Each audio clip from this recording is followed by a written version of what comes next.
দেশনায়ক তারেক রহমান 17 বছর পরে দেশে আসছে, এর উপলক্ষে আমরা আসছি তাকে শুভ আগমন, তাকে শুভেচ্ছা জানাইতে। আমরা নাজিরপুর দিয়ে প্রায় 1003 লোক আসছি, শুধু নাজিরপুর উপজেলা দিয়ে, পিরোজপুর নাজিরপুর থেকে। দেশের নক্ষত্র তারেক রহমান দেশে আসছে। দেশ প্রত্যাবর্তন উপলক্ষে আমরা গোপালগঞ্জ থেকে আসছি।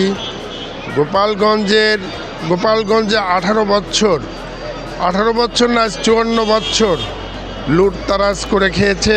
গোপালগঞ্জে কিছুই করা হয়নি। বাংলাদেশের আপামর জনতা সবাই মানে তাকে গ্রহণ করার জন্য আজকে 300 ফিট রাস্তায় সারা বাংলাদেশের লোক একত্রিত হয়ে তাকে শুভেচ্ছা এবং আনন্দের বার্তা বহন করার জন্য আজকে আমরা এখানে একত্রিত হয়েছি। বাংলাদেশের দক্ষিণাঞ্চল থেকে গত রাত্রেও আমরা এসেছি।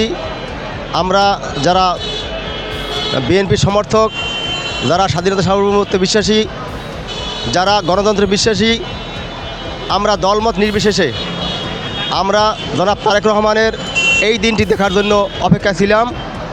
দীর্ঘ প্রায় 17 বছর আওয়ামী দুঃশাসন ফ্যাসিস্টের জাতাকলে দেশের মানুষ জনাব তারেক রহমানকে দেখছি।